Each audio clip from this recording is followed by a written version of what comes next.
로마서 8장 16절 말씀 다 찾으신 줄 알고 한 목소리로 말씀 받들어 읽겠습니다. 시작. 하나님께서는 이 성도가 경험하는 살아가는 이 은혜의 여정들 속에서, 신앙의 여정들 속에서, 이 삶 속에서 확신을 경험하고 경험해 가게 하십니다. 이 확신이라고 하는 것이 뭐 다른 것에 대한 확신이 아니죠. 가장 중요한 것이 구원. 그죠? 그렇지만 그 구원이 어떤 사람들이 이야기하는 것처럼 단편적인 게 아닙니다. 우리가 의에 대하여, 그죠? 의에 대하여 우리는 구원받았고, 그리고 예수 그리스도를 닮아가는 성화되어져 가는 것에 대해서 구원받아가는 중이고, 그리고 나중에 하나님께서 원래 의롭다 선언하신 자들에게, 의인들에게 주시리라 약속하셨던 그 영화로움을 우리에게 주실 터인데, 그 영화로움이 예수 그리스도께서 이 땅 가운데에 다시 오실 때, 그럴 때 그 영화로움에 대한 그 구원이 완전히 완성이 되어지죠. 그래서 그런 의미에서 우리는 영화로의 구원을 받을 것입니다. 그래서 우리는 이 구원에, 이 총체적인 구원의 확신이 필요한 거예요. 그러니까 이미 받은 구원에 대해서, 의에 대하여 확신이 필요하고, 우리가 성화되어져 가고 있다, 성화로서의 구원을 받아가고 있다는 것에 대한 확신이 필요하고, 그리고 장차 그리스도께서 이 땅 가운데 다시 오실 때 우리에게 주어질 그 영화로움에 대한 구원이 우리에게 약속되어 있고 반드시 이루어질 것이다 라는 이런 세 가지 측면에서의 확신이 필요한 거죠. 그럼 구원의 확신이 왜 필요한가요? 구원의 확신은 낙원, 그죠? 신자의 중간 상태인 낙원이나, 그리고 장차 이 땅 가운데 하나님께서 영원히 완성하실, 이미 시작된 그 하나님의 나라, 장차 완성될 그 하나님의 나라에서의 삶이 아니라 바로 여기 지금 여기서의 우리 성도들의 신앙 생활을 위해서 구원의 확신이 필요한 거예요. 죄사함과 구원받았다는 것을 확신하게 되면 삶에 어마어마한 기쁨이 생깁니다. 우리가 잘 아는 것처럼 이제 그런 거예요. 하나님께서 은혜로 사람들을, 택하신 사람들을 구원하시는 과정을 보면요, 그 처음에 어떤 사람들은 이런 거예요. 마치 우리가 이제 대청소를 해보면 아이들이 저 창문을 막 만지고 뭘 하고 막 또 저기를 칠판처럼 쓰기도 해가지고 막 더럽게 막 얼룩이지고 때가 끼잖아요. 그리고 이제 예를 들면 저거보다 더 심한 거, 시커먼 거. 그런데 하나님이 은혜를 주셔가지고 그것이 뭐 마음이 됐건 뭐가 됐든지 간에 하나님께서 그걸 살짝 한꺼풀 살짝 이렇게 닦아주시는 그런 은혜가 있어. 그럼 그게 싹 닦이면 희미하게나마 뭐가 보여요? 희미하게나마 영원한 삶에 대한 게 이제 포착이 되는 거예요. 완전히는 모르더라도. 그러니까 이 땅에서의 삶, 그냥 사람들이 인정해주고 소유와 소비를 추구하며 박수받고 다른 사람들이 인정을 먹고 사는 이 땅에서의 그 비참한 삶이 끝이 아니라는 거예요. 영원한 삶이 또 있다는 거예요. 그런데 그 삶이 어떻게 해요? 그 삶이 정말로 영화로운 삶이 될 것인가? 아니면 영원한 사망의 불구덩이 가운데, 영원한 불구덩이 가운데 던져지는 삶이 될 것인가? 그러한 것에 대한 희미한 포착이 생긴단 말이에요. 하나님이 그러한 은혜를 주신단 말이죠. 어떤 사람들을 구원해 가시는 그 과정에 보면 그런 은혜를 주셔요. 그런데 어때요? 그런 포착이 이제 생기게 되면 사람의 이제 반응은 어떤 반응이 생기냐면 이제 갈급해지는 거, 목말라지는 거, 그리고 어마어마한 당혹감이 사로잡히게 됩니다. 왜요? 지금 여기서 분명히 내가 누리고 있고, 그 전까지 이런 포착이 생기기 전까지는 이 모든 것들을 다 누리고 여기서 만족을 했었는데, 더 거대한 게 확실하지 않지만 뭔가가 있어. 영원한 뭔가가 있는 게 느껴지는 거예요. 그리고 그것이 정말 뭔지를 알아야 하는 것에 대한, 그리고 그것을 소유해야 한다는 것에 대한 어마어마한 갈망이 생기게 되는 거예요. 그러니까 그때부터 어떻게 돼요? 그것을 찾기 전까지 절대 그 마음에 기쁨이 없어요. 그 마음에 만족이 없어요. 그게 하나님이 사람을 구원해 가시는 방법 중에 하나거든요. 그러면 우리는 왜 확신이 필요하냐? 그렇게 하나님이 주시는 은혜를 따라 영원한 삶에 대한, 그리고 영원한 구원에 대한 그런 것들을 복음을 통해 깨닫게 하시고 믿게 하셔서 고백하게 하셔서, 그리고 죄사함을 받고 구원을 받은 거예요. 근데 그것을 확신하잖아요. 그러면 그 전에는 아까 얘기한 것처럼 어떤 당혹감과 또 조바심과 또 여러 가지 기쁨이 없고 만족이 없던 삶이, 그렇게 죄사함과 구원받음을 확신하게 되면 그 삶 가운데 어마어마한 기쁨이 생겨요. 세상에 그 어떤 것과도 비교할 수도 없고, 그리고 그 어떤 부정적인 일들과 어떤 것으로도 빼앗을 수 없는 견고하고도 영원한 기쁨이 생기는 거예요. 그래서 감사가 날마다 샘솟고 날마다 기쁨으로 살아가게 돼요. 근데 마치 이게 무슨 이단이나 사이비에서 이야기하는 것처럼 그냥 하하하고 그냥 맨날 좋고 그러는 게 아니라는 거예요. 어렵죠? 그죠? 그냥 성도를 떠나서 사람이 이 세상 가운데 던져져 가지고 이 약육강식의 이 정글과 같은 세상에서 살아간다는 것 자체는 쉬운 일이 아니잖아요. 그런데 더구나 거기서 하나님의 백성이라고 하는, 성도라고 하는 정말로 놀랍고도 새로운 정체성을 가지고 이 땅에 기존의 그런 모든 죄로 물들고 뒤틀려져 있는 그런 세계관과 가치관과 계속해서 싸우며 살아가는 삶은 결코 쉬운 삶이 아니에요. 그 삶은 객관적으로 보면 어때요? 객관적으로 보면 절대 뭐 편안함, 뭐 만족, 그죠? 평화 이런 것과는 거리가 먼 그런 삶이 되는 거죠. 그러나 그 사람에게는 어때요? 그럼 어떤 일이 그를 찾아오고 정말로 거대한 헬과 같은 환난과 고통이 찾아올지라도 오히려 그렇게 되면 그렇게 될수록 그 안에 있는 죄사함과 구원의 확신이 더 선명해지고 명확해져 가지고 감사가 샘솟고 날마다 기쁨으로 살아가게 되는 거예요. 그러니까 오늘날 성도들이 이게 믿는 건지 마는 건지, 이게 신자인지 아닌지 구별이 가지 않을 정도로 살아가는 이유는 결국 다른 거 없어요. 그들 안에 구원의 확신이 없기 때문에 그래요.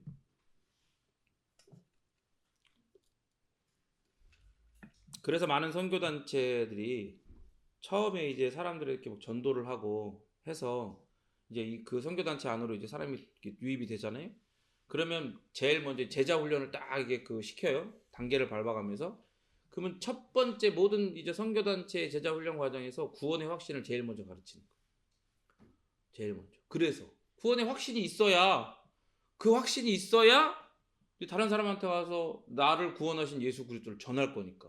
선교단체에 속해 있는 그런 멤버로서의 그 사명을 다할 수 있으니까 구원의 확신을 가르치는 거예요. 생각해보세요. 기름을 파는데 자기가 가진 이 기름이 진짜라는, 참기름을 파는데 자기가 파는 기름이 참기름이라는 확신이 없이 어떻게 그 기름을 팔 수가 있겠어. 그러니까 그걸 먼저 가르치는 거예요. 네가 받은 구원은 진짜다. 이걸 가르치는 거죠. 그럼 확신하게. 근데 사실 이마저도 문제가 있죠. 그죠? 그 구원이라고 하는 것이 이제 앞으로 쭉 보겠지만 그 구원의 확신이라고 하는 것이 굉장히 편협하고 단편적이고 뒤틀려 있어요. 아무튼 구원의 확신을 가르치고 훈련을 시키는 이유는 구원의 확신이 무너지면 다른 것도 다 무너지니까 그러는 거예요. 그러니까 일을 하러 제가 다니다 보면은, 인테리어 일을 하다 보면 겉으로 보기엔 다 똑같은 집이잖아요. 그런데 그게 한꺼풀 벗겨내잖아요. 그리고 도배가 돼 있고 뭐가 마감이 되는 걸 다 뜯어내고 딱 벗겨보면 이 집이 얼마나 튼튼하게 지어졌는지, 신경 써서 지어졌는지, 아니면 날림으로 지어졌는지가 드러나. 그러니까 겉으로 볼 땐 몰라. 뜯어봐야 돼. 근데 그럼에도 사람들이 별 불편 없이 살아요. 그 집에서. 그래가지고 그렇게 살면서 왜 그러면 갑자기 뭘 바꾸냐, 공사를 하냐, 뭔 일들이 일어난 거야. 위에서 뭐 물이 샜다든지 갑자기 이 벽이 불룩하게 풍선처럼 부풀었다든지 그런 일들이 일어나니까 이 집이 문제가 있구나를 깨닫는 거죠. 신앙도 똑같아요. 신앙도 아까 말한 것처럼 이게 믿는 건지 마는 건지 그냥 모르고 막 그렇게 살아갈 때는 믿음으로 사는 게 아니라 사는 대로 믿는 그런 영적인 방황이랄까, 영적인 침체 가운데 있는 사람들은요, 몰라요. 자기가 그냥 이게 예수 믿으면 이렇게 사는 건가 보다 하면서 그냥 그렇게 말씀 듣고 그렇게 자기 한 귀로 듣고 대충 자기의 상황과 환경에 이제 큰 위로와 또 위안을 얻을 수 있을 말씀만 이제 남겨놓고 나머지는 다 이렇게 버리고 그리고 이제 돌아가서 삶으로 돌아가서 세상으로 나가서 그러고서 이제 물에 물탄도 술에 술탄도 이 사람이 그리스도인지 세상 사람인지 잘 모르게 그러고 살다가 또 일주일 있다 또 오는 거예요. 이렇게. 그런데 여러분 신앙은요 큰 시험이 다가오잖아요. 그러면 그때 드러나요. 이 신앙이 반석 위에 지은 신앙인지 모래 위에 지은 신앙인지 그때서야 드러난다. 그러니까 구원의 확신은 생활의 활기 정도가 아니라 고난을 이길 힘을 줘요. 기쁨이 아니라 그냥 단순히 그냥 느끼는 기쁨이 아니라 그 고난을 넉넉히 이기고도 남는 힘을 준단 말이에요. 그래서 구원을 확신하는 성도들은 어떤 시련 속에서도 시련이 없는 게 아니에요. 시련을 시련으로 여기지 않는 것도 아니야. 시련은 시련이야. 어려워. 고통스럽죠. 괴롭단 말이에요. 그러나 그 시련 속에서도 하나님이 주시는 하늘로부터 주어지는 평안을 감지해낸다. 왜요? 내가 받은 이 구원이 절대로 이런 것들 따위로는 흔들릴래야 흔들리지 않는 구원이라는 걸 확신하기 때문에. 그래서 구원의 확신은 성도 한 개인에만 도움이 되는 게 아니에요. 이 확신은 예수님을 믿지 않는 다른 사람에게도 영향을 미쳐. 만약 신자가 예수님을 믿는다고 하면서도 믿는 둥 마는 둥 하면 세상에 아무런 영향력도 끼칠 수 없겠죠. 오히려 부정적인 인상만 줄 거 아니에요. 그죠? 그냥 그렇게 자기랑 별다른 모습 없이 살아가면.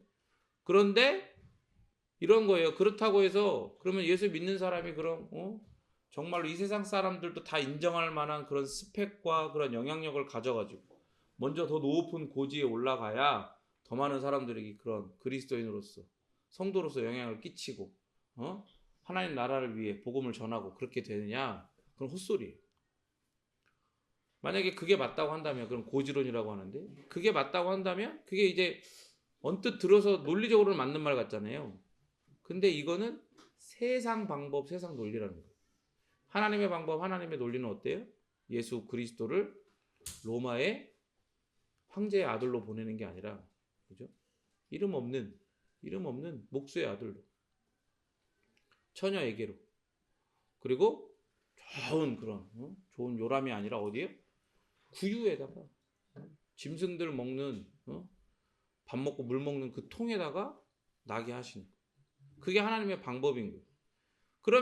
그러면 구원을 확신하고 기쁨으로 사는 그 모습이 어떻게 어떤 영향을 끼치냐? 어떤 거냐면 이런 거예요. 세상 사람들에게 너무나 신선한 충격을 주는 거예요. 저게 일반적인 모습이 아닌데? 미친 건가? 어떻게 저 상황에서 저렇게 울고 불고 난리를 쳐도 지금 시원찮을 판에 어떻게 저기서 저렇게 평안하게 오히려 예수를 믿어야 된다고 얘기를 하는 거지? 나 같으면 저기서 예수를 믿으라고 그러면 사람들이 당신 꼴을 보고 내가 당신 같은 그런 일을 당할까 예수를 믿겠냐고 얘기할 텐데 저 사람은 오히려 마치 이런 일을 안 당한 사람처럼 보일 정도로 평안하고 웃고 기쁨에 차서 확신에 차서 예수를 믿으라고 전하는 게 이해가 안 가는 거예요. 그러면서 세상의 빛과 소금의 역할을 하는 거예요. 그런 어려운 와중에서. 그래서 복음 증거에 있어서 구원의 확신이 이렇게 중요한 거예요. 그러면 우리는 어떻게 구원을 확신할 수 있을까? 구원을 확신하는 방법은 크게는 두 가지예요. 일반적으로는. 객관적인 방법 하나, 주관적인 방법 하나. 객관적인 방법은 이런 거예요. 비록 느낌이 없어도 객관적인 사실 때문에.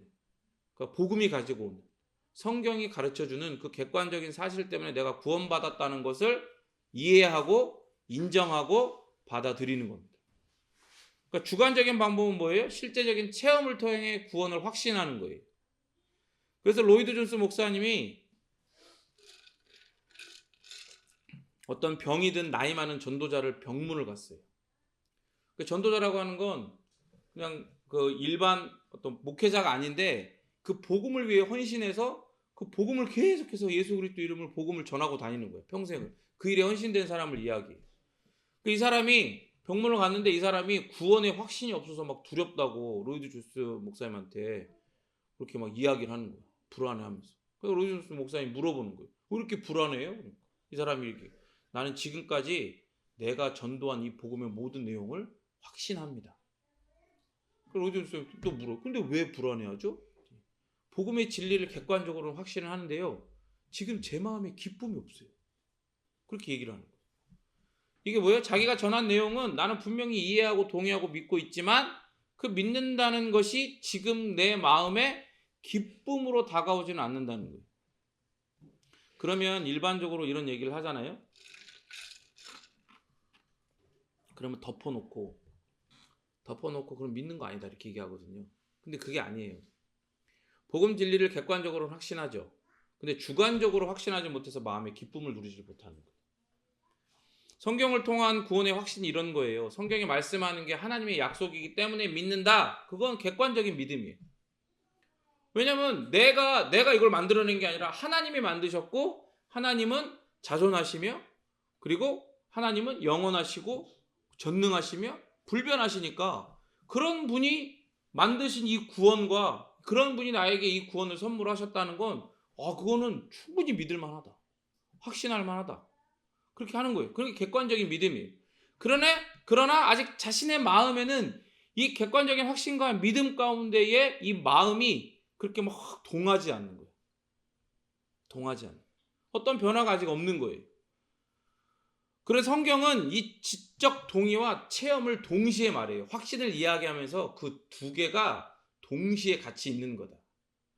머리에서 느끼는 걸 가슴이 모를 리가 없다. 단지 뭐가 필요한 거예요? 시간이 필요한 거예요. 크로노스의 시간과 카이로스의 시간. 크로노스는 뭐예요? 말 그대로 그 양적인 시간을 이야기하는 거예요. 카이로스는 뭐예요? 하나님이 정하신 때가 필요하다는 거예요. 그 둘 다 필요한 거예요. 그래서 객관적인 구원의 확신은 주관적인 확신과 이렇게 손을 잡을 때 비로소 온전한 확신이 되는 거거든요. 이런 거에 예수님을 영접하셨군요. 당신은 하나님의 자녀가 되었습니다. 기도하고 영접기도 시키고 이제 축하드립니다. 이런 거 하잖아요. 근데 거기서 그치면 안 된다고. 그걸 가지고 구원의 확신을 이야기하면 안 돼요.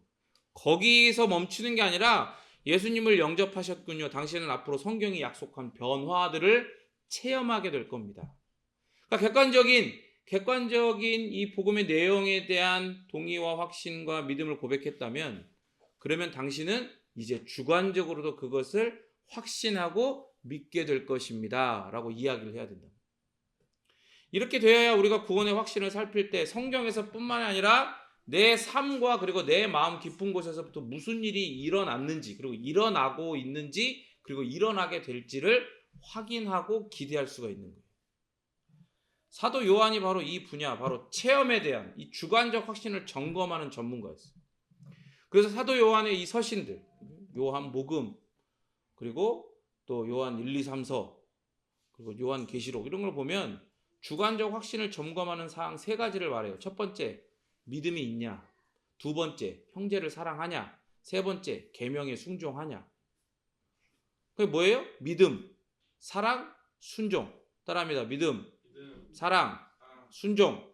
이 세 가지를 가지고 내가 가진 구원의 확신이 진짜인지 가짜인지를 구별하라는 거예요.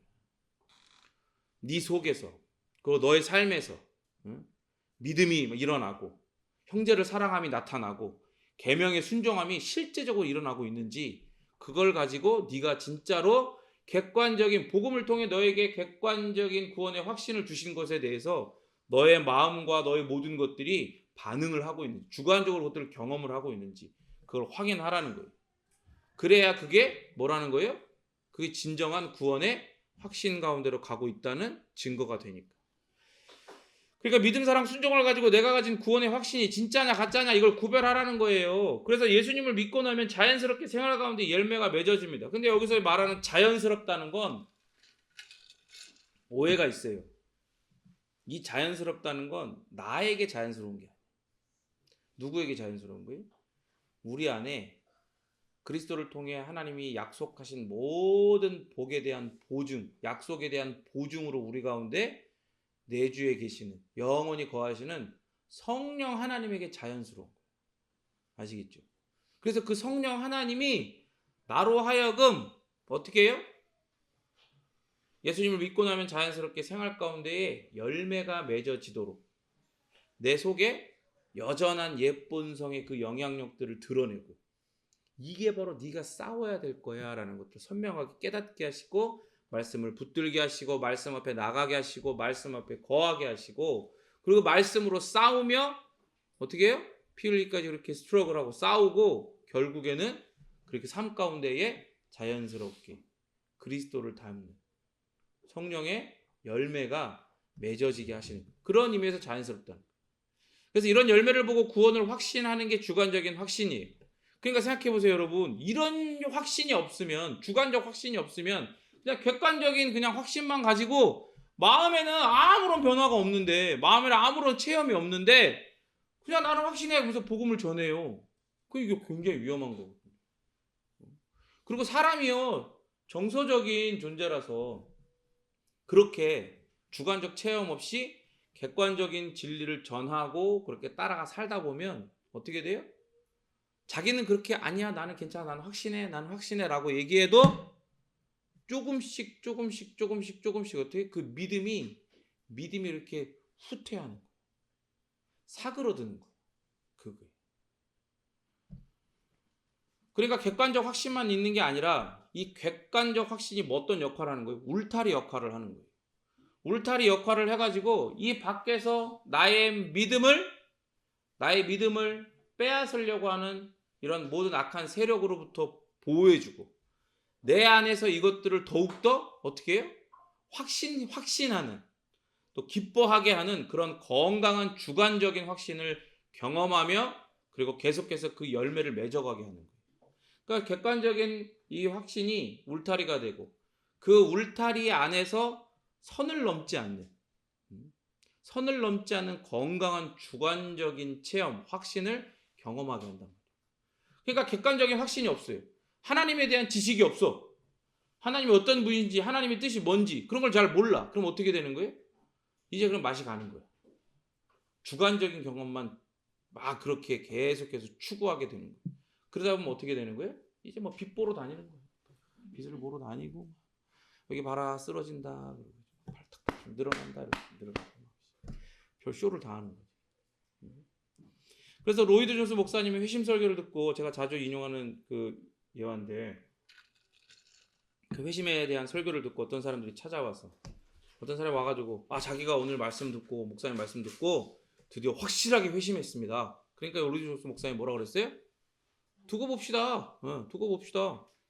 그게 입술의 고백으로만 구원을 확인하는 게 아니라 객관적인 그 체험, 객관적인 확신으로만 그렇게 하는 게 아니라 그 사람의 삶으로까지 그 객관적인 그 체험으로 인한 확신이 있어야 그게 확인된다. 그 이야기를 하는 거예요. 그래서 쉽게 인정하지 않은 거예요.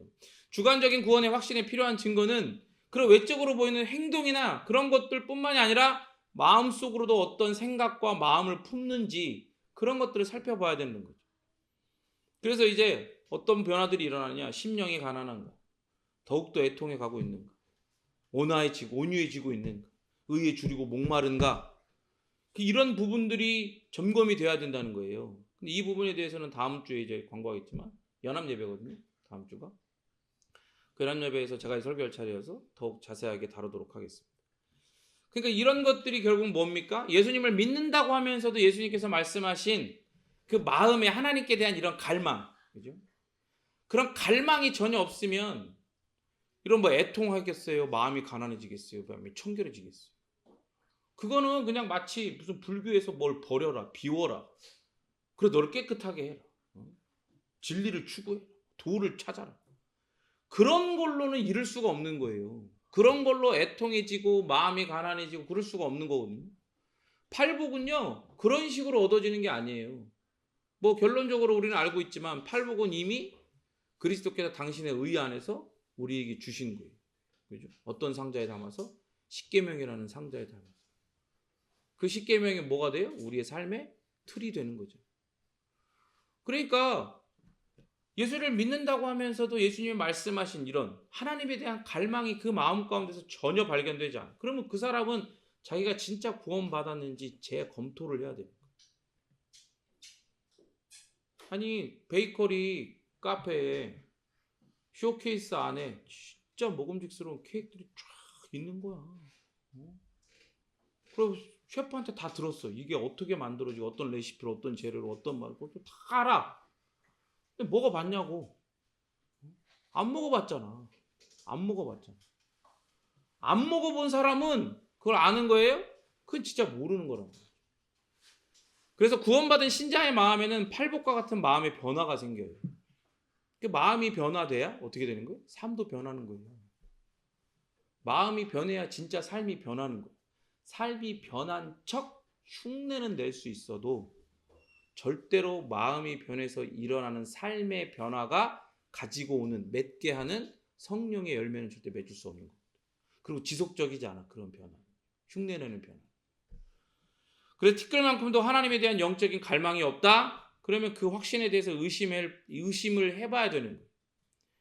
그리고 이것과 더불어서 더 중요한 이 객관적인 확신과 주관적인 확신이 있죠. 그래서 사실 이 두 가지를 더 뛰어넘는 가장 중요한 확신이 있어요. 사실 이게 뭐 객관적인 거, 주관적인 거라고 얘기하니까 이렇게 딱 두 개가 전부인 것 같지만 사실은 객관적인 게 여기 있으면 가운데에 주관적 체험이 있어요. 그리고 이거보다 더 큰 게 뭐가 있냐면 바로 성령 하나님께서 주신 확신이 있어요. 그 주관적인 체험, 주관적인 확신이 가운데 있고 객관적인 확신과 성령께서 주신 체험이 여기 있단 말이에요. 양쪽에 있단 말이에요. 그래서 이게 마치 다리가 놔져가지고 이 안에서 이런 변화들을 경험을 하는 거예요. 근데 이 성령께서 주시는 이 확신이야말로 흔들리지 않는 최고 수준의 확신이에요.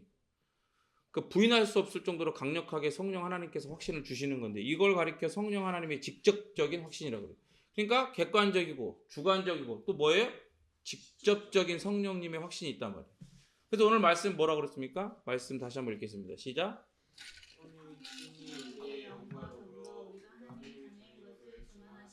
그렇죠. 성령이 친히 우리 영과 더불어 우리가 하나님의 자녀인 것을 증언하시는. 그러니까 성령 하나님께서 그냥 하나님의 자녀인 걸 증언하시면 돼요. 그런데 왜 우리의 영과 더불어 그걸 증언하시냐?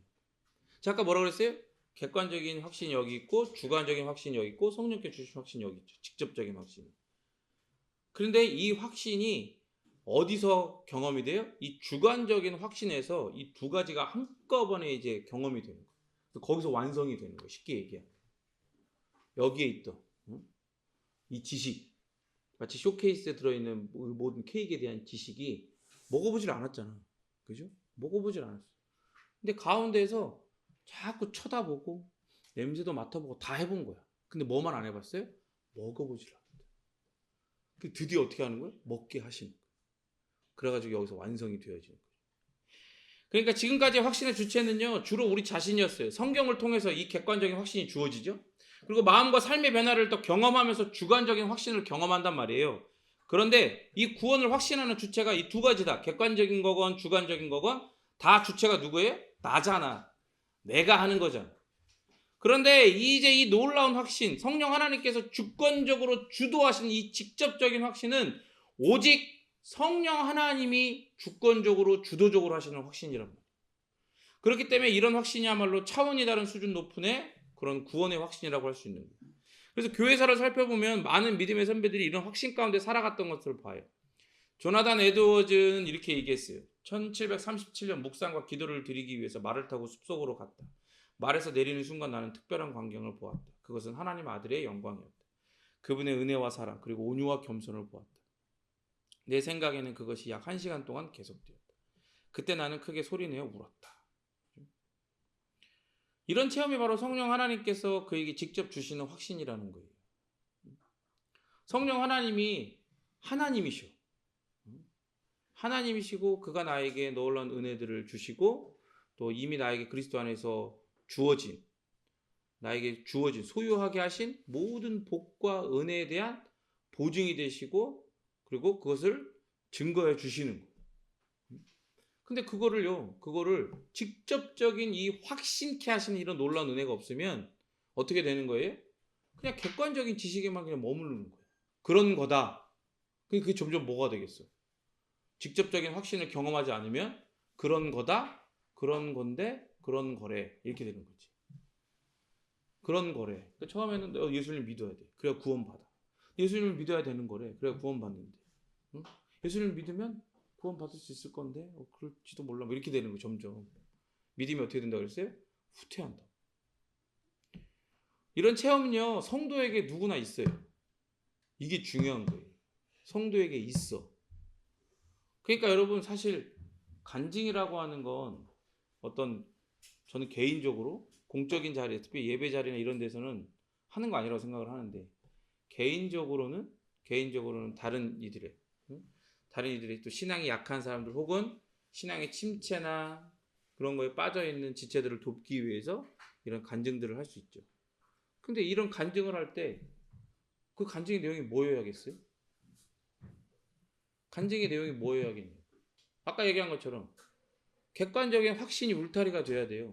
이 확신을 이야기하고 이 안에서 주어지는 거기서 이제 그래놓고 이제 자기가 이제 내가 어떻게 변화돼가지고 내가 이렇게 잘 산다 이런 얘기하면 안 되지. 그게 소망이 되겠어?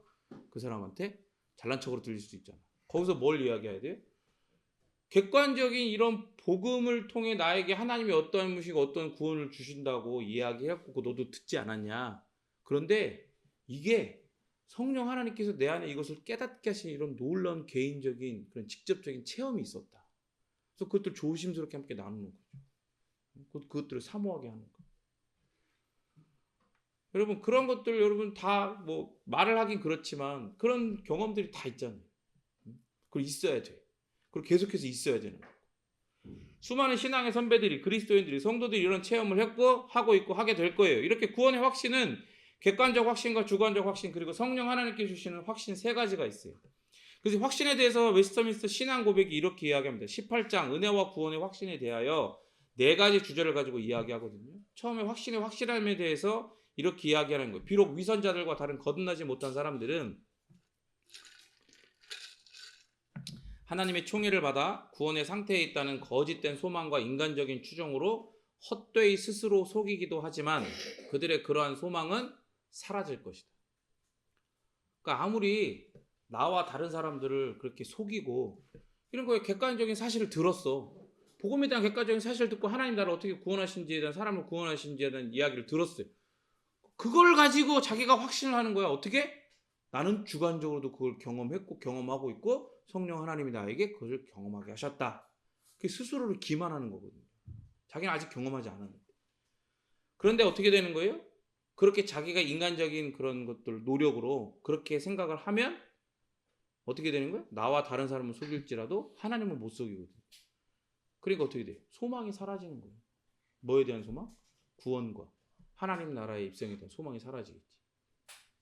그래서 계속 이야기합니다. 주 예수를 진실로 믿고 신실하게 그분을 사랑하고 그분 앞에서 모든 선한 양심으로 살아가고자 노력하는 그런 사람은 자기가 은혜의 상태에 있다는 것을 이 생에서 분명하게 확신하기도 하고, 그죠? 아까 얘기한 것처럼 주관적인 체험의 영역에서 자기 안에, 자기 안과 자기 밖에 그런 변화들을 보면서 스스로 그것도 깨닫는 거예요. 그리고 계속해서 이야기합니다. 하나님의 영광에 대한 소망 안에서 즐거워하기도 하는데 이러한 소망은 결코 자기를 부끄럽게 하지 않을 것이다. 하나님의 영광에 대한 소망, 하나님의 영광에 대한 소망을 어떻게 가져요? 그 영광을 봐야지 소망을 가질 거야. 거기 있대, 그런 게 있대, 그런 걸 주신대, 그런 걸로는요 소망이 안 생겨요. 봐야 돼, 경험을 해야 돼. 하나님께서 성령 하나님을 통하여 당신이 어떠하심을 그렇게 직접 드러내시는 그런 놀라운 은혜의 경험들, 체험들이 있어야 그렇게 확신이 되는 거예요. 그래서 소망을 가지게 되는 거예요. 그리고 이러한 소망은 결코 자기를 부끄럽게 하지 않는 거예요. 그래서 두 번째 주제에서 뭐라고 얘기합니까? 확신의 본질과 기초에 대해서 얘기하는데 이 확신은 불확실한 소망에 근거한 추측과 가능성뿐인 신념이 아니다. 그러니까 신념이라고 하는 건 뭐예요?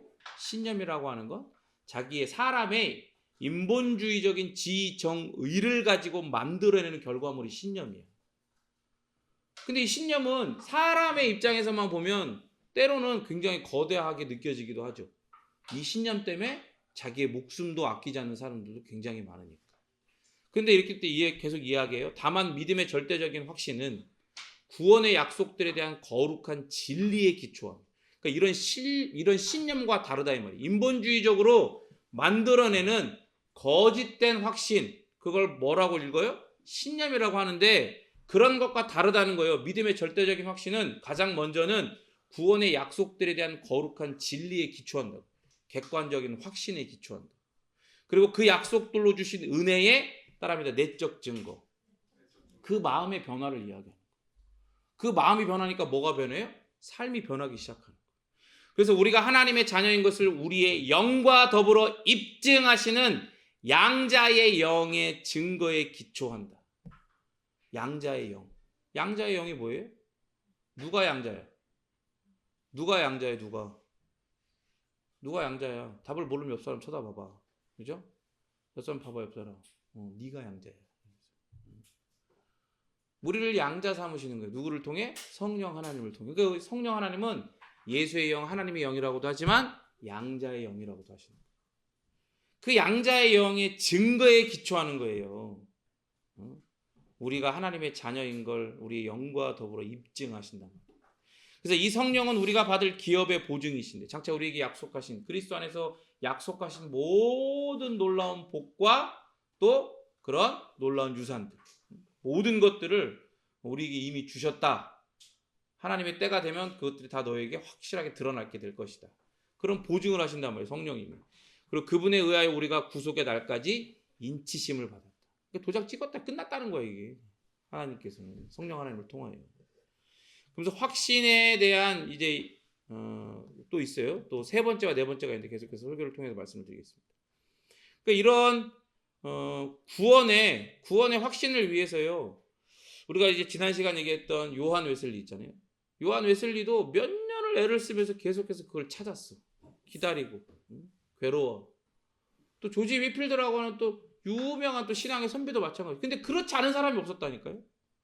다 그러니까 성도라고 하면 이 직접적인 성령 하나님의 확신이 다 경험되고 체험되는데 그 지점까지 이 객관적인 진리의 객관적인 확신의 울타리 안에서 내가 내 안과 밖의 변화뿐만이 아니라 그 위에 나의 전 존재 가운데 부으시는 성령 하나님의 그 직접적인 체험의 확신까지 다다르기 위해 모든 신앙의 선배들이 그 여정들을 다 경험한 거예요. 이 확신을 얻기까지 수많은 기도의 시간과 애통하는 눈물이 있어야 돼. 그래야 그 이후에 놀라운 확신을 얻는 거예요. 그냥 주어지는 게 아니라니까요. 그래서 웨스트민스터 신앙 고백서는 이렇게 이야기해요. 세 번째에서 확신의 경험을 이야기하면서 이 절대적인 확신은 믿음의 본질에 속할 정도는 아니라서, 이게 무슨 말이냐면 이런 거예요. 우리가 예수 그리스도를 믿을 때 객관적인 복음의 내용을 딱 우리에게 주셔가지고, 그죠? 그 내용으로 우리를 어떻게 하시는 거예요? 부르신다 그랬죠. 우리를 부르세요. 하나님의 자녀의 자리로. 그러면서 그 부르실 때 우리 안에 어떤 은혜를 경험하게 하세요? 거듭나게 하시는, 그죠? 새로운 사람이 되게 하시는, 생명이 되게 하시는 은혜를 경험하고, 죽어있는 우리에게 하나님을 알만한 하늘로부터만 주어지는 생명이 주어지게 하시고, 그 생명이 반드시 어떤 일들을 일으켜요? 우리로 하여금 예수 그리스도의 그 십자가의 복음 앞에 우리의 모든 것들이 다 낱낱이 드러나서 폭로당하게 하셔가지고 회개하지 않을래 않을 수 없도록 하고, 그리고 그 예수 그리스도를 나의 구세주로, 나의 주인으로 다시 오실 영원한 왕으로 믿게 하신단 말이에요. 회심을 경험하게 하죠. 그 회심을 경험한 자에게는 이제 그 믿음이 주어졌으니까 뭐로 인침받아요? 의롭다 인침받아. 하나님이 인쳐주시는 거예요.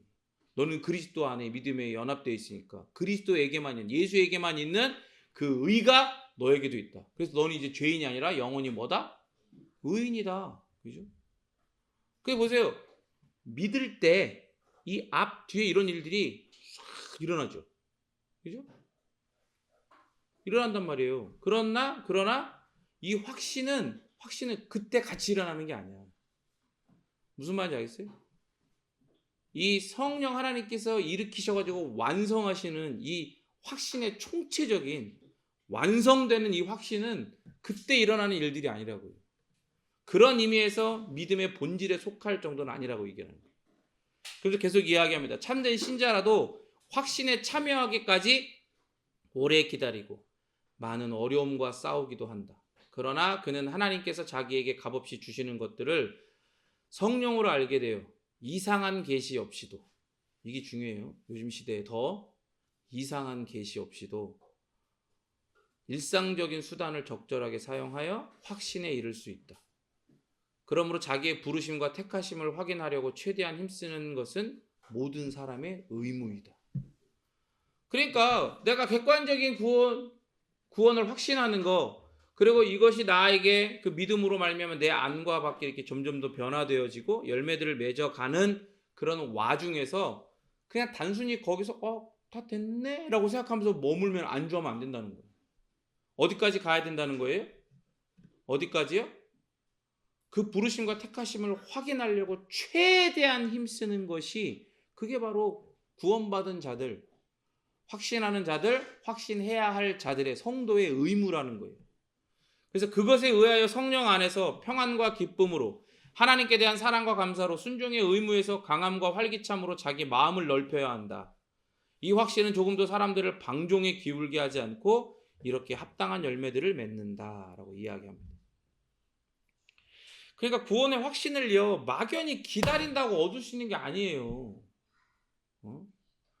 그렇대, 믿으면 되는 거야 라고 밖에 단순하게 이야기하는 설교자들, 그런 사람들인데 그 사람들 큰일 날 사람들인 거예요. 그렇게 되는 게 아니에요. 확신을 원하는 신자들은요, 은혜의 통로인 성경 읽기, 성경 묵상, 설교 듣기, 그리고 성찬 참여, 기도, 이런 걸 통해 열정적으로 확신을 추구해야 되는 거예요. 어떻게 해요? 추구해야 된다고. 추구해야 된다고. 추구하는 건 뭐예요? 거기에 눈과 마음과 모든 게 다 쏠려 있어야 된다는 거야. 그거를 계속해서 몰두하고 몰입해야 된다는 거예요. 거기에 가치를 둬야 된다는 거예요. 웨스트민스터 신앙고백의 다른 번역 버전에서도 그래서 이렇게 얘기해요. 성령께서 힘 주시는 것대로 하나님께서 그에게 은혜 주시는 것을 알게 되고 이상한 계시를 통하지 않고 보통 방편을 힘쓰므로써 구원의 확신을 얻을 수가 있다. 근데 여러분, 이 표현들을 보세요. 시간이 없으니까 뭐 이게 지금 이 신앙 고백서 강의하는 시간이 아니니까 말씀을 확인하면서 다 이야기할 수는 없지만, 하나님의 말씀을 통해 이런 신앙 고백서가 작성이 된 거 아니겠어요? 그러니까 성경은, 이 신앙 고백서는 뭘 이야기해요? 보통 방편, 일상적인 수단, 이런 표현들을 통해서 그리스도인의 삶은 말씀, 성찬, 기도라는 수단으로 사는 삶이라는 거야. 그러한 것들로 가득 찬 일상인 삶이라는 거예요. 그러니까 여기서 말하는 일상이 그냥 우리가 맨날 그렇게 그냥 사는 거, 수동적으로, 타성적으로 그냥 그렇게 사는 삶, 그런 게 아니라 우리의 일상은 말씀과 성찬과 기도를 가지고 계속해서 확신해 나가며 사는 그런 삶이라는 거예요. 능동적인 동시에 어떤 거예요? 성령 하나님의 이끄심, 동행, 그 인도하심을 따라가는 그런 일상이라는 거예요. 뭔가 더 특별하고 짜릿한 걸 이야기하잖아. 무슨 방편? 보통 방편. 하나님이 우리에게 주신 그 은혜의 방편들, 은혜의 수단들, 그걸 보통 방편이라고 이야기하는 거예요. 이런 일상, 성도의 일상에 주신 은혜의 방편, 은혜의 수단들을 사용해서 날이 갈수록 더욱 구원을 확신해 가야 한다라고 이야기를 하는 거예요. 그러니까 지금처럼 이 구원의 확신, 성령 하나님께서 증언하시는 아까 얘기한 것처럼 총체적인 구원의 확신은 있어도 좋고 없어도 좋다는 식으로 취급할 문제가 아니라니까요. 그러니까 객관적인 확신, 그러니까 여기서 머무는 것도 굉장히 큰 위험이 있죠. 그죠? 이걸 가지고 이게 마치 내 신앙인 것처럼 그렇게 착각하고 기만하는 것도 문제가 있어요. 근데 애매하지만 위험한 게 뭐예요? 그 다음이란 말이에요. 그 다음.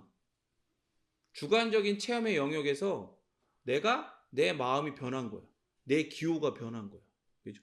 과거에는 그렇게 세상 사람들처럼 허랑방탕하게 사는 게 그게 좋아.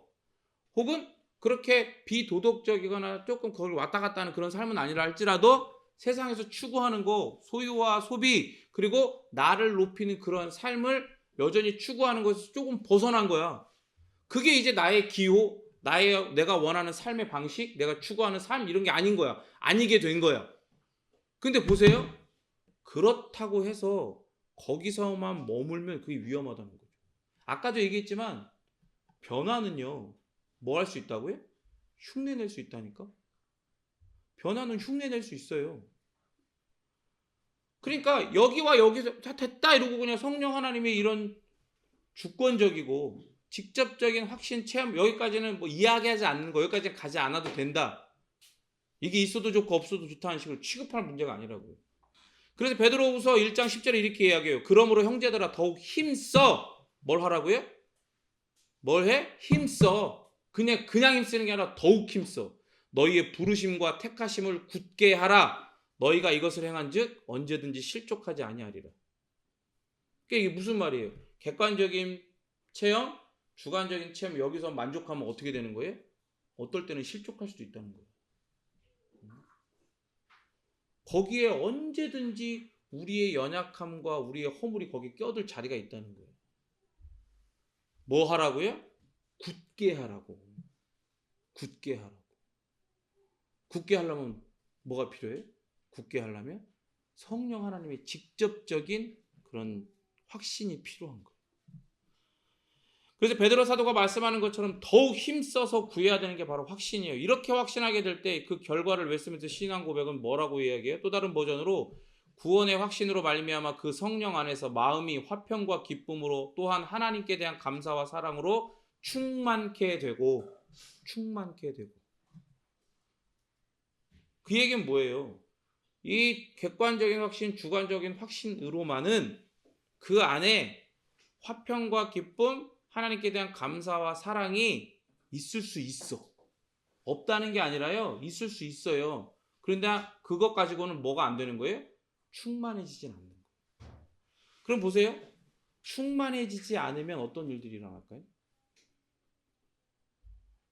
충만한 데까지 나아가지 않고 있으니까 됐네. 만족하면 어떤 일들이 일어날까요? 그렇게 되면 예수님께서 비유로 말씀하셨던 것처럼 집이 깨끗하게 청소된 걸 보고 어떻게 돼요? 그러나 채워져 있지 않은 걸 보고 나갔던 귀신이 다른 것들 더 가지고 들어오고 더 악한 것들이 틈타기 시작하는 거예요. 거기에 그걸로 끝이 아니라니까요. 충만해져야 돼. 그런 것들이 틈타지 못하게. 악한 것들이 내 안에 그런 옛 본성, 옛 자아가 그 안에 자리를 또리를 틀고 채워지지 못하도록 그래서 성령께서 주시는 그 구원의 직접적인 확신으로 말미암아 마음의 화평과 기쁨과 하나님께 대한 감사와 사랑이 충만케 되어야 된단 말이에요. 그래서 능력 안에서 즐거움으로 순종의 의무를 다하게 돼요. 이 구원의 확신이 마땅한 열매를 맺어 사람을 방황하게 하는 데서 멀리 떠나게 해준다. 그럼 또 역으로 이야기하면 어떻게 되는 거예요? 성령 하나님의 직접적인 확신을 정말로 힘써 추구하지 않으면 거기에 몰두하지 않으면 어떻게 된다는 거예요? 방황하게 될 수도 있다. 여러분 탕자 방황하면 탕자 막 생각나지 않아요? 탕자. 제가 중학교 3학년 때였던 것 같은데 3학년 때인가? 1학년 때인가? 3학년 때인가? 서태지가 이제 막 난 알아요로 사실은 하나도 모르면서 그지?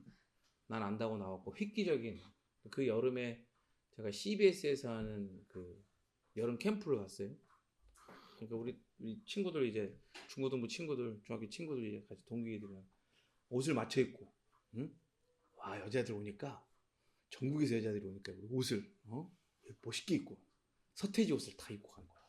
딱 서태지 스타일 반팔에 딱 영어 뭐라고 써있는지도 모르겠어. 막 써있는 거 딱 조끼 그 위에 더운데 그 두 개를 입고 딱 가. 아 이제 막 하면서 딱 보는 거지. 딱 하면서 막 성극을 하는 거야. 막. 거기서 막 이제 조별로 이제 막 연극을 하는데 말씀을 던져주기 말씀 연극을 하래. 탕자를 했어. 내가 또 탕자를 했네. 내가 또 탕자를 생기가 탕자같이 생겨서 탕자를 했어. 열심히 했죠. 막 굴러다니고 조끼 그거 멋있는 거 입고 막 굴러다니면서 막 돼지 막 열매 명축하고. 여러분 탕자가 방황하는 삶을 사는 건 언제부터인가요? 탕자의 방황은 언제부터 시작됐을까? 쥐염 열매를 먹고 살 때 그때가 방황하는 삶이었을까? 아니면 나쁜 친구들을 사귀면서 해미자매가 얘기한 것처럼 허랑방탕하게 그 돈을 가지고 살아갈 때 혹은 아버지에게 자기 몫의 유산을 달라고 할 때 탕자의 방황은요 아버지의 보호와 사랑에서 자기의 욕망으로 그 시선이 옮겨졌을 때부터 그때부터 그는 방황하는 거예요. 그때부터 그는 탕자였어요. 여러분 구원의 확신, 성령 하나님께서 주시는 확신을 포함한 이 총체적인 확신에서 시선이 옮겨졌다? 여기서 시선이 옮겨졌다? 그러면 여러분은 지금 영적인 방황, 영적인 침체 가운데 있는 거예요. 그게 영적인 방황이에요. 그게 침체예요. 어? 아, 기도도 하기 싫어. 뭐도 하기 싫어. 그건 맛이 간 거지. 그건 이미 침체인데, 진짜 침체는 언제부터냐? 이 총체적인 확신을 추구하지 않는 그 상태가 이미 방황이고 침체라 이 말이에요. 그래서 구원의 확신은 한마디로 신자로 하여금 열매 맺는 풍성한 삶을 살도록 하는 원동력이에요. 원동력. 그 동력이 있어야 정말로 풍성한 열매를 맺어요. 흉내내는 게 아니라 정말로 열매 맺는 풍성한 삶을 살도록 하는 거야. 이 총체적 구원의 확신이 있어야. 성령 하나님이 빚어내시는 그 객관적인 확신과 주관적 확신을 가지고 성령 하나님이 말씀 안에서 말씀을 가지고 총체적으로 결과적으로 빚어내시는 이 확신이 있을 때에 성도는 비로소 진정으로 열매 맺는 풍성한 삶을 사는 거예요. 그러니까 당신은 하나님께서 선하게 여겨주시는 열매를 맺을 힘을, 여러분들이 만약 시선이 여기에 몰두되어 있지 않아요. 그럼 아까 얘기했잖아요. 시선이 이미 옮겨진 거라고. 이걸 추구하지 않아. 성령 하나님이 내 삶 가운데에 이상한 방식들 말고 보통의 방편들, 말씀과 성찬과 예배와 기도, 이것들 가지고, 이 경건의 수단들을 가지고 내가 성령 하나님의 그 놀라운 확신을 얻기를 사모하고 거기에 갈망하고 거기에 몰두가 되어 있지 않는다. 그러면 여러분들은 하나님께서 선하게 여겨주시는 그 열매를 맺을 힘, 그 원동력을 잃어버린 거예요. 잃어버린 거라니까. 여러분 차가 있잖아요. 차가 기름이 앵꼬가 나도 어떻게 이렇게 잘 해가지고 N으로 중립을 해놓고 밀면 차가 가요, 안 가요? 가죠. 가잖아요. 시동이 안 걸려도 기름이 없어서. 동력이 없어도 간다니까? 근데 그걸 누가 차가 지금 제대로 가고 있냐고 얘기를 하냐고. 힘은 힘대로 들죠. 그리고 그 사실조차도 인지하지, 요런 거 자체를 아예 그냥 인지를 못하는 거야. 그러고 살아가는 거야. 이 두 가지로만 만족하면서. 혹은 여기에 만족하고 여기가 주관적인 변화가 있어야 되는데. 그래서 가슴 아파요. 그런데 그게 전부가 아니라는 걸 인지하지 못하고 있으면서도 그냥 그 정도로 가슴 아파하는 걸로 내가 할 만한 건 다 했다라고 여기면서 거기서 머무르는 거예요. 그럴 때 어떻게 돼요? 여기서 말하는 진정한 확신이 이끄는 삶이 아니라 내 삶이 이끌어가는 대로 나는 확신하고 있는 거예요. 그걸 아까 뭐라 그랬어요? 거짓된 확신이라고 그랬죠. 그런 거짓된 확신을 따라 살아가는 자들은 결국 뭘 잃어버린다고 했습니까? 결국 소망을 잃어버린다. 여러분, 이게 바로 오늘날 교회의 큰 문제 중에 하나예요. 우리의 문제. 교회 안에 구원의 확신을 누리는 신자들이 줄어들고 있어요. 그러니까 자연적으로 침체된 신자들이 생겨나는 거예요. 침체된 교회가 다시 성경적 의미에서 참된 부흥으로 일어나게 될 때 구원의 확신으로 불타는 신자들이 일어납니다. 신자들이 일어나요. 여러분 묻겠습니다. 여러분 지금 불타고 있어요? 여러분들 마음 가운데에 여러분 스스로가 만들어낸 신념이 아니라 성령 하나님께서 여러분 마음 가운데에 그 놀라운 총체적 확신으로 불을 질러 주셨냐고. 그걸로 불타고 있어요? 그래서 청교도들은요, 구하라, 찾으라, 두드리라, 이 말씀을요, 이 확신에 적용을 했어요. 구원의 확신을 얻기까지 하나님께 구하고, 구원의 확신을 얻기까지 하나님 앞에 찾고, 구원의 확신을 얻기까지 계속해서 두드리라는 거야. 여러분, 우리에게 주시는 구원의 확신에 대해서 배웠잖아요.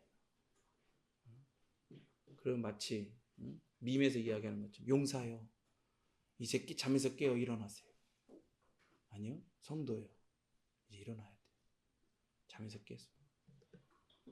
구원의 확신에 대해서 타오르는 열심을 부어주시도록 간절히 구해야 됩니다.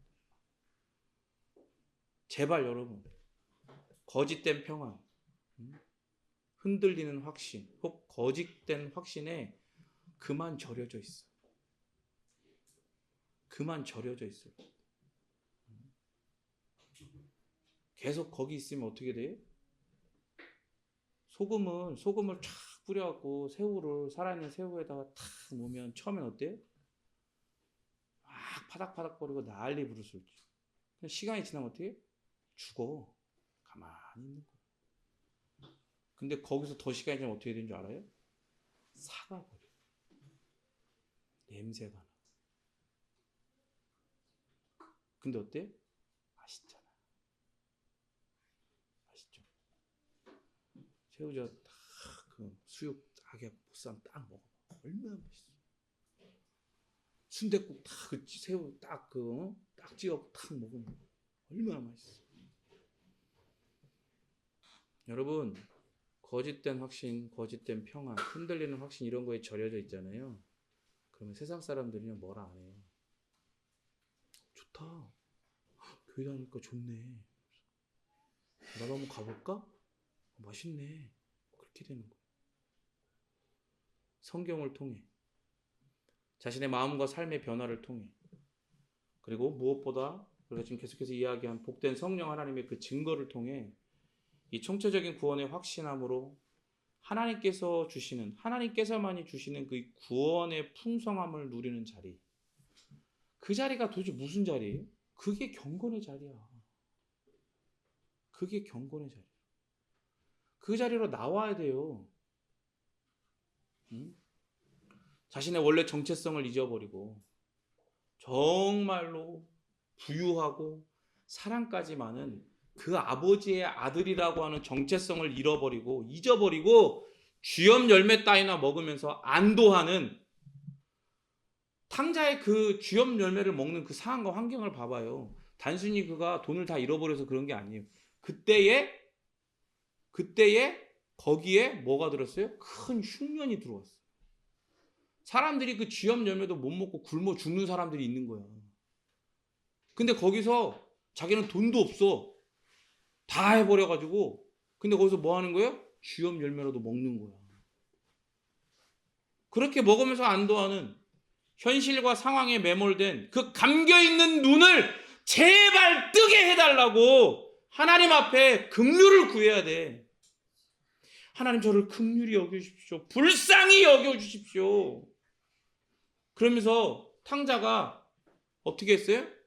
하나님이 그에게 은혜를 주시니까 먹던 거, 안도하던 거, 안주하던 거 뒤에 내팽개치고 내가 하늘과 아버지께 죄를 지었습니다. 울며 회개하며 돌아가잖아요. 여러분, 그렇게 하나님 앞에 회개하며 돌이켜야 돼요. 눈을 떠야 돼요. 머물고 싶지 않고 더 이상 머물 수 없는, 아니 머물러서는 안 되는 이 자리를 박차고 나와서 하나님께 돌이켜 방황하는 자녀가 아니라, 그냥 탕자가 아니라 돌아온 탕자가 되어야 돼요. 하나님 앞에 그렇게 돌아온 탕자가 되는, 그렇게 되는 은혜를 간절히 구하는 우리 베이직교회 성도들이 되기를 진심으로